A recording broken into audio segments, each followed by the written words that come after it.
আজকে চলে গিয়েছিলাম মেলায়। মেলায় যেয়ে কি করলাম এবং কি গেমস খেললাম এবং কেমন অভিজ্ঞতা হলো সেই ব্লগ ভিডিওতে আজকে আপনাদের সঙ্গে শেয়ার করব। হ্যালো, আসসালামু আলাইকুম। আই হোপ আপনারা সবাই ভালো আছেন। আল্লাহর রহমতে আপনাদের দোয়ায় আমিও অনেক বেশি ভালো আছি। এটি মালয়েশিয়ার মেলা, কিন্তু মনে হচ্ছে ফার্স্টেই গ্রামের কোনো মেলার মতন। ফার্স্টে যাই দেখলাম যে এখানে হাঁস ঘুরতেছে পানিতে। আমি তো দাঁড়িয়ে দিয়ে ভিডিও করছিলাম, বুঝতে পারছিলাম না যে এগুলো আসলে কি বা এগুলো দিয়ে কি হয়। পরে জানতে পারলাম এগুলো নাকি একটি গেম, তাও আবার ঝুড়িতে উঠাইতে হয়। যে হাঁসটি উঠাবে, হাঁসের নিচে একটি নাম্বার আছে, সেই নাম্বারটি অনুযায়ী গিফট পাবে। আমি কখনো এই টাইপের গেম খেলিনি, সো আমিও ট্রাই করলাম একটি গেম। আমি উঠেছিলাম কত নম্বর যেন আমার সেরকম একটা মনে নেই। তারপরে দেখতেই পাচ্ছেন এখানে আর একটা টাইপের গেম আসলো, যেটি বল ছাড়লে নাকি যে কালারের সঙ্গে মিলবে সেই অনুযায়ী গিফট পাবে। তো এই ছেলেটা খেলতেছিল, আমি ভিডিও করতেছিলাম অ্যান্ড দেখতেছিলাম, কিন্তু আমি খেলতেছিলাম না।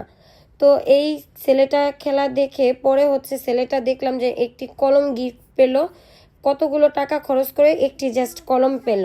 এরপর আমরা চলে গেলাম আর একটি গেমে। এটাও আমি কখনো খেলিনি অ্যান্ড কখনো দেখিনি, কিন্তু আমাদের গ্রামে এই টাইপের আইসক্রিম গুল্লা দিলে যেই নাম্বার পড়তো সেই অনুযায়ী আমরা দুইটা আইসক্রিম পাইতাম বা একটা আইসক্রিম পাইতাম, যে নাম্বার পড়তো সেই অনুযায়ী। এটাও হয়তো বা সেরকমই ছিল, কিন্তু বুঝতে পারিনি কোনোটাই। এখানে টাচগুলো গুছাই নিচ্ছিল। দেন এরপর চলে গেলাম আর এক সাইডে। এখানে যাও দেখি সেই সেম হাঁসের খেলাটাই হচ্ছে। তো এটি আর আমি ট্রাই করিনি, এটি জাস্ট ভিডিও করে নিলাম। হাঁসগুলা এতটাই কিউট ছিল, মনে হচ্ছিল যে বাস্তব যেরকম হাঁসের বাচ্চা হয় সেম এরকম। দেন এর শেষে চলে গেলাম মজার একটাই খেলায়। এই রাইডটা নিতে এতটাই ভালো লাগছে, সবাই এতটাই এনজয় করতেছিলাম যা বলার বাইরে। এই গাড়ির রাইডটি আমরা এর আগেও খেলেছি বাংলাদেশে অ্যান্ড মালয়েশিয়া যখন এসে পেয়ে গেলাম, তারপরে এতগুলো মানুষ আমরা একসঙ্গে আছি, না খেললে কেমন হয়। এই খেলাটির মজাই গাড়িতে যদি ফ্যামিলি মেম্বারও অনেকেই থাকে তাহলে একজন অপরজনকে গাড়ি দিয়ে ধাক্কা দেওয়া। তো সবাই দেখতে পাচ্ছেন আমাকেই সবাই এসে ধাক্কা দিচ্ছিল, কারণ আমি ভিডিও করছিলাম। যাই হোক, তো আমার বেবিকে নিয়েও ওর চাচু গাড়িতে সেরকম পাচ্ছিল না অ্যান্ড আমিও ভিডিও করছিলাম, সেরকম পাচ্ছিলাম না। সবাই এসে এজন্য আমার গাড়িতেই ধাক্কা দিচ্ছিল। এই রাইডটা এতটাই মজা ছিল যে আমরা একবার শেষ করে আর একবার নিয়ে নেই।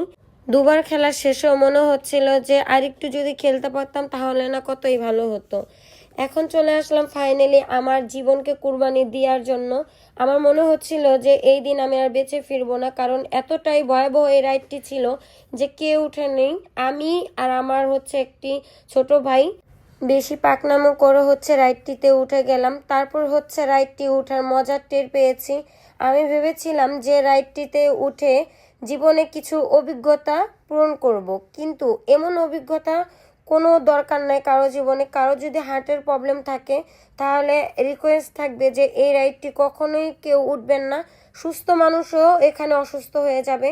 এই ফার্স্ট টাইম তো দেখছেন যে জাস্ট হালকা ঘুরছে, এটা তো কোনো বিষয়ই না। যখন উপরে যায় 2 থেকে 3 সেকেন্ডের জন্য খারাপভাবে দাঁড়িয়ে থাকে, মনে হয় জীবনটা মনে হয় এখানেই চলে গেল, আর এই জীবনে আর ফেরা হবে না, এই জীবন এখানেই শেষ। এতটা কষ্টের রাইডে আমি কোনো দিন আমার জন্মে আমি উঠিনি, আর আমার অভিজ্ঞ নেওয়া হয়ে গেছে, আমি কোনো দিনও আর রাইডে উঠবো না। যারা এই রাইডটিতে উঠেছেন তারাই শুধু বলতে পারবেন যে এটি কতটা ভয়াবহ রাইড ছিল। অ্যান্ড যারা উঠেন নাই তাদেরকে আমি শুধু রিকোয়েস্ট করব, কেউ এই রাইডটি নেওয়ার চেষ্টাও করবেন না।